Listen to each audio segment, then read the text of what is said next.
Assalamualaikum warahmatullahi wabarakatuh. Salam sejahtera untuk kita sekalian. Saat ini kita sedang dilanda oleh virus corona atau yang disebut dengan COVID-19 yang telah mengakibatkan banyak orang yang meninggal dunia.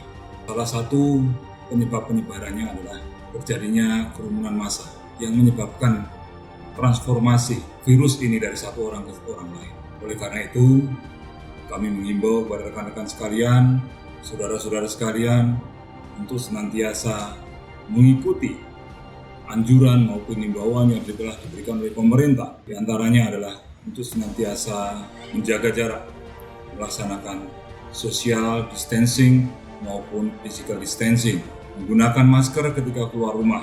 Bagi rekan-rekan yang ingin mudik sementara untuk bisa ditangguhkan, stay at home dalam memutus rantai penyebaran virus corona ini. Bagi kita akan menjadi pahlawan untuk kemanusiaan, bukan hanya untuk diri kita, bagi untuk seluruh masyarakat, khususnya yang berada di Aceh. Jaga jarak, tetap disiplin, tidak usah panik, jaga kebersihan, senantiasa melaksanakan cuci tangan, olahraga yang cukup, yang terakhir dan paling utama, tetap tingkatkan keimanan dan ibadah kita kepada Allah SWT. Mari kita bersama-sama dan bersama kita bisa untuk memerangi penyebaran virus corona. Assalamualaikum warahmatullahi wabarakatuh.